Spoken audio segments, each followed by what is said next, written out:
वो वक़्फ़ में आ जाए और वक़्फ़ ये कर ले। दूसरी बात बताना चाहता हूँ कि SBUT जो है तकरीबन 40 एकड़ का प्लॉट है। इसमें हमारे वक़्फ़ के जो हमारे पास जो इंफॉर्मेशन जो आई है, जो हमारे पास लीज़ भी आई हुई है, इसमें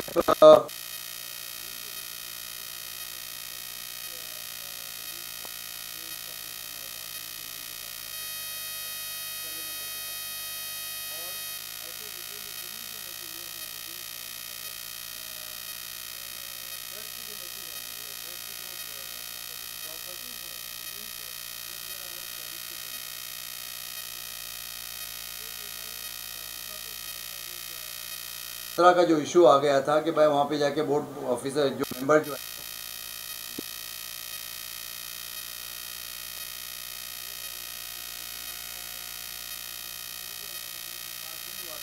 जिसकी वजह से वो एनओसी दी गई। फॉल्स एलिगेशन की वजह से, फॉल्स इंस्ट्रक्शन की वजह से उस वक्त मे भी पॉसिबल कि गवर्नमेंट के कुछ मजबूरियाँ हो सकती हैं या गवर्नमेंट के कुछ पावर हो सकते हैं, हम उस पर नहीं जाना चाहते हैं। लेकिन उस वक्त जो है वो एनओसी दिया गया था, एनओसी दिया गया था। मैं आपको पूरा डिटेल नहीं दे रहा हूँ। एनओसी दिया गया था। उस एनओसी को जो है हम जब इलेक्टेड होके आए उस वक्त हमने आवाज़ उठाई।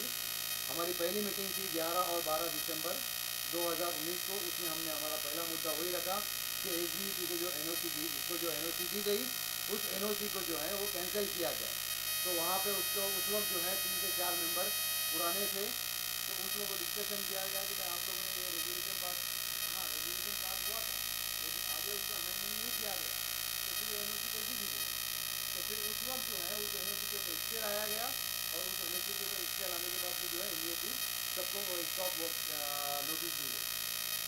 ये हो गया उस वक्त की मतलब इनिशियल स्टेज की बात। मैं रोक सर आपको, आपकी उसकी जिम्मेदार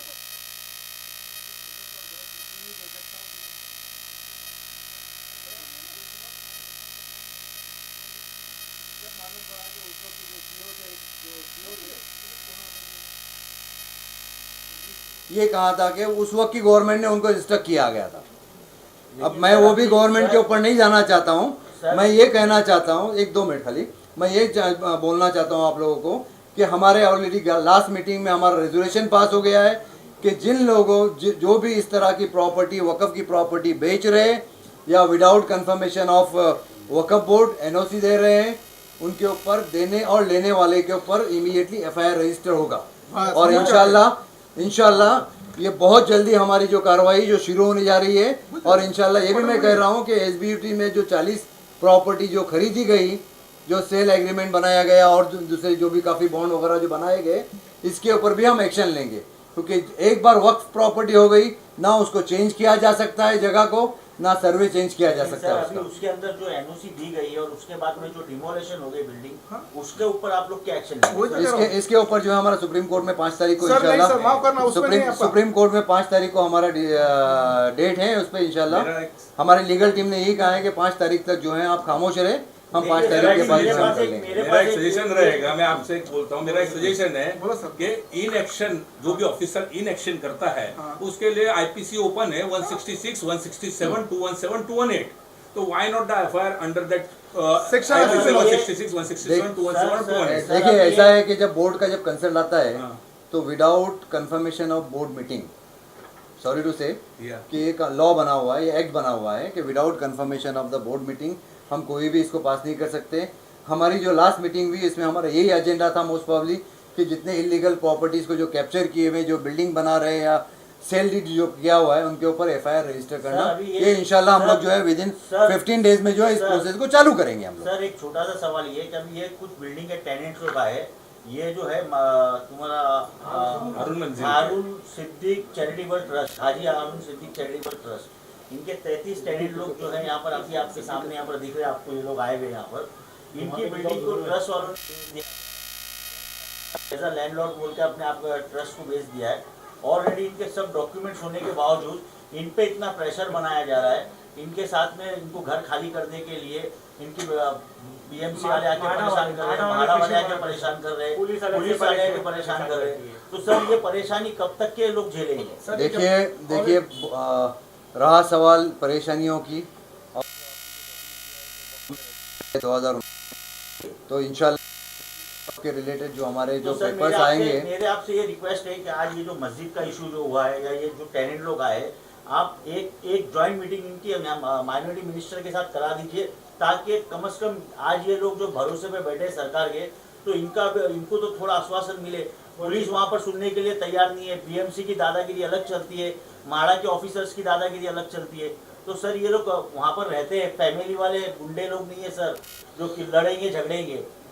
वो झूठी एफआईआर लॉन्च होती है वहाँ पर, जो आवाज उठाने जाता है तो उनको पुलिस स्टेशन में इलीगली डिटेन किया जाता है। ऑलरेडी मस्जिद और मदरसा है ये लोनावाला में सर, ये और अजमेर में भी इसकी प्रॉपर्टी है सर, ये ट्रस्ट की। देखिए अभी आप लोगों ने मुझे ये पेपर दिया है, ये रजिस्ट्रेशन सर्टिफिकेट है, और जिस तरह से इसमें सर हम जितने भी लोग बैठे हैं सर, हमको सिर्फ इतना आश्वासन नहीं।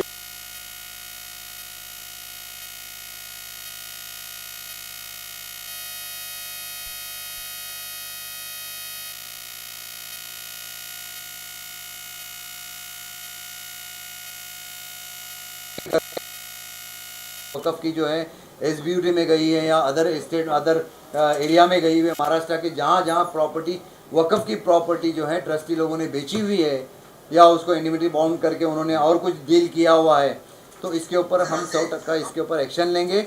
और रहा सवाल कि अभी भाई ने पूछा हमें कि भाई इसके लिए आप जो है मीटिंग लेके मिनिस्टर 100% हम इसके ऊपर एक्शन लेंगे। खाली यही नहीं, हमारा एक रेजोल्यूशन पास भी है, उसके ऊपर एक्शन लेंगे।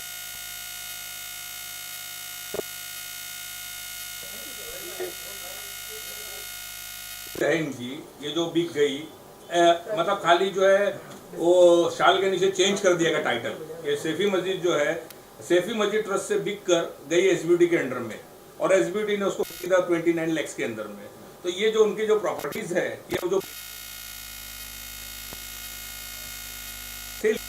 लेकिन उसके बावजूद जो काम चालू है।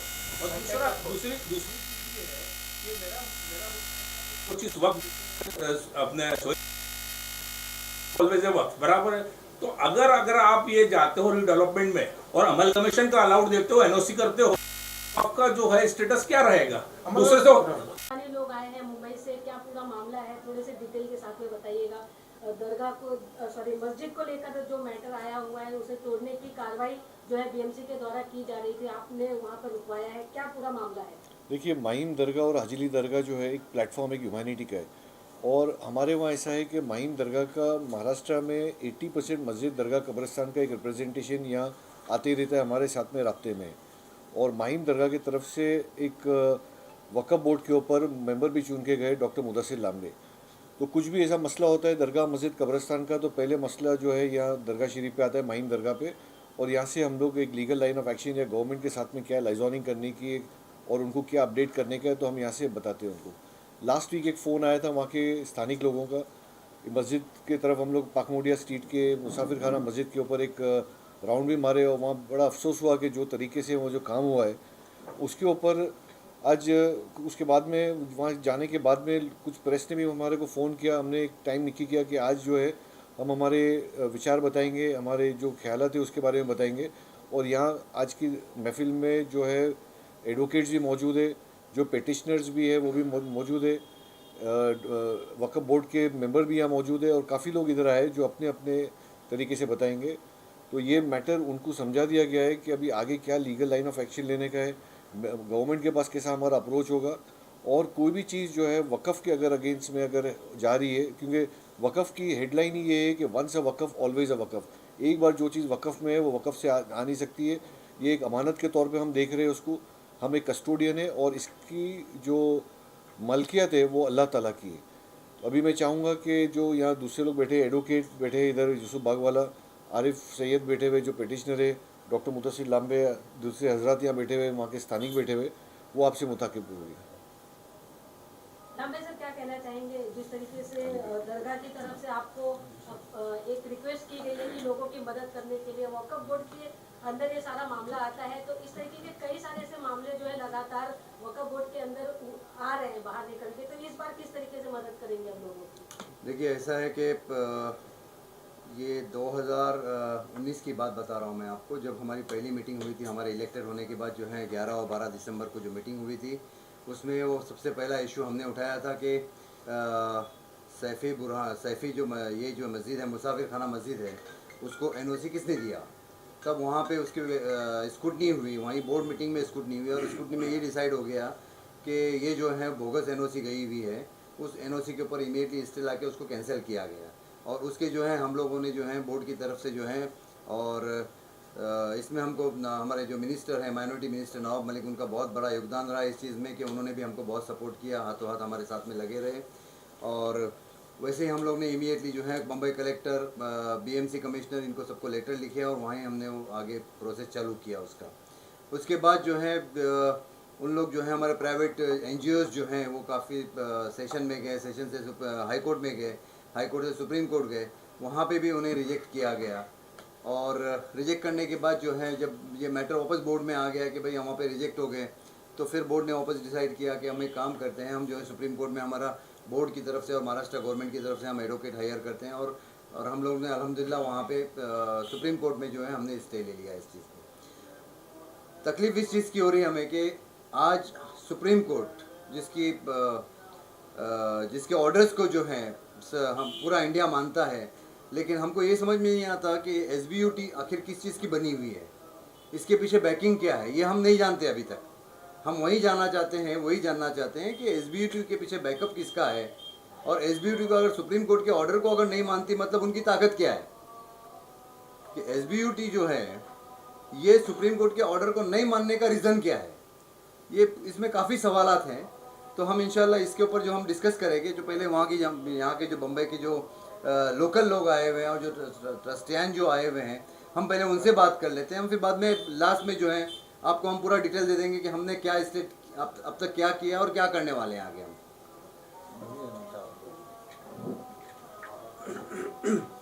तो उसी हाल में वहीं रखना है।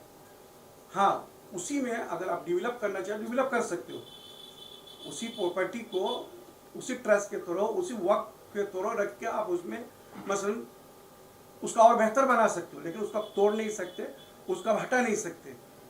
इस वक्त जो वहाँ पर सिचुएशन है, बहुत तकलीफ के साथ, दुख के साथ कहना पड़ रहा है कि ये कैसे कुरान के मानने वाले, कैसे खुदा के मानने वाले, कैसे रसूल के मानने वाले, किस नबी की उम्मत है। नबी के ज़माने में मस्जिद नबवी में जगह कम पड़ रही थी, तो लोगों ने दरख्वास्त की कि या रसूल अल्लाह हमें इजाज़त दीजिए, हम आजू बाजू को घर लेकर उसको मस्जिद में ऐड कर ले, जगह बड़ी हो जाएगी, लोगों को सहूलत होगी। नबी ने कहा ठीक है, जो खुशी से देता है उसकी जगह लो, जो न दे उसकी जगह मत लो। एक बंदा उसमें से था, उसने कहा कि मैं अपनी जगह नहीं देना चाहता हूँ, मुझे सहूलत है यहाँ से मस्जिद आने में। तो दूसरे असहाब में से कुछ लोगों ने कहा नहीं, आप क्यों नहीं देंगे, जब सब दे रहा तो आपको भी देना है। नबी ने कहा नहीं, अगर ये बंदा जगह अपनी नहीं देना चाहते तो ज़बरदस्ती इसकी जगह मत लो, वो जगह गस्बी होगी और वहाँ तुम्हारी नमाज सही नहीं होगी। तो बंदे के घर लेके खुदा के घर में ऐड नहीं कर सकते, और यहाँ खुदा के घर को तोड़ के बंदे के घर बनाने की कोशिश कर रहे हैं। ये किस धर्म के मानने वाले हैं? याद रखिए, कुरान पढ़ के देखिए, कुरान में आयतें मौजूद है। नबी ने फरमाया किसी को ज़बरदस्ती उसके घर से मत निकालो, किसी की जगह को गस्ब मत करो, किसी की जगह को मत छीनो। तारीख उठा के देख लीजिए, इतिहास गवाह है, कुरान गवाह है। जिसने भी जुल्म किया और लोगों के ज़मीन को गस्ब किया, कुरान में सारे फिरौन, हामान, नमरूद सबके किस्से मौजूद है। जिन लोगों ने जुल्म किया, लोगों को घरों से निकाला, शहर को उजाड़ा, उन लोगों का जो अंजाम हुआ, उन लोगों का जो हशर हुआ, आप वो देख लो। जालिमों के लिए अल्लाह ने 2 सज़ा रखी, एक दुनिया में, एक मरने के बाद आखिरत में। दुनिया में हमेशा वो जलील होंगे, रुसवा होंगे। और याद रखिएगा, नबी ने फरमाया कि अगर कोई किसी के ऊपर जुल्म करता है, किसी की जगह को गस्ब करता है, वो मेरे उम्मती नहीं हो सकते। लिहाजा कैसे वो मुसलमान है जहाँ खुदा और रसूल का हुक्म है कि किसी की जगह को गस्ब मत करो, ज़बरदस्ती किसी को घर से बाहर मत निकालो, और यहाँ ज़बरदस्ती घर से बाहर निकाल कर उसकी जगह को अपनाया जा रहा है। या मसलन खुदा के घर को, ये सब जो मस्जिद है, इमाम बारगाह है, ये दरगाह वगैरह होते हैं, ये अल्लाह के वलियों के घर है और ये वक्फ है। इसमें आप ज़रा बराबर भी तब्दीली नहीं कर सकते। अगर ज़बरदस्ती लेंगे तो वहाँ पर रहना, उसको यूज़ करना जायज़ नहीं होगा। मैंने इससे पहले सैयदना को समझाने के लिए सैयदना मुफद्दल को डायरेक्ट मैसेज दिया, और हमारे जो इमाम बारके के मुकाबले में जो दूसरे फरीक थे, डॉक्टर अख्तर रिजवी साहब, उनको भी मैसेज दिया। मैं आपको सिर्फ छोटा सा एक वॉइस क्लिप सुनाता हूँ, सब लोग की आवाज़ पहुँच जाए। इसके बाद भी अगर कोई नहीं मानता है तो फिर हम जुल्म के खिलाफ खामोश नहीं रह सकते, फिर हमें उठना पड़ेगा, सब मिल के काम करना पड़ेगा, क्योंकि ये कौम का मसला है, किसी एक फर्द का मसला नहीं है, किसी एक फिरके का मसला नहीं है, हम सब का मसला है। लिहाजा हम सब मिलकर जुल्म के खिलाफ। पूरा वहाँ का मामला रहा है, हमारे स्थानीय है, किस तरीके की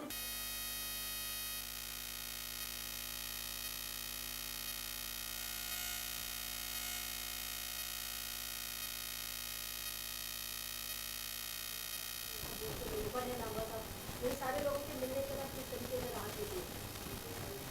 बिस्मिल्लाहिर्रहमानिर्रहीम।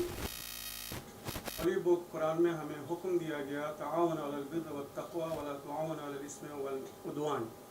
नेक काम में एक दूसरे के साथ कोऑपरेट करो, नेक काम में एक दूसरे का साथ दो, जुल्म और अत्याचार में कोई किसी का साथ मत दो। ये उन्वान हमारा है जिस वास्ते से हम यहाँ आए हैं, यहाँ जमा।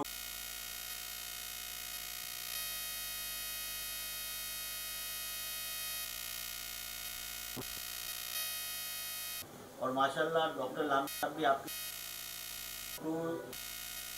आपकी तरफ से और डॉक्टर लांबी की तरफ से जो लोग हम लोग आए यहाँ पर, तो क्या हम मुतमईन होके जाए कि इंशाल्लाह आगे चल के ये जो तकलीफ है ये दोबारा हमारे लोगों को नहीं होगी। देखिए, जैसा मैंने बताया कि हम सब कस्टोडियन है, ये अल्लाह ताला की प्रॉपर्टी है और इसमें हमारी पूरी मेहनत रहेंगी और नियत साफ से हम लोग ये काम करेंगे। जहाँ तक कि SBUT जो काम करती है, अगर ऐड वैल्यू करती है सिटी को, वो अपने हिसाब से करे हुए, वो उसमें हमारी कोई रोक नहीं है। लेकिन कोई भी चीज़ अगर वफ़ के अगेंस्ट में होएंगी तो माहीम दरगाह के प्लेटफॉर्म से मुहिम चालू रहेंगी और इंशाल्लाह इसका अंजाम भी अच्छा आएगा। Thank you. आप देख रहे हैं सक्षम न्यूज इंडिया, सबसे पहले सबसे तेज।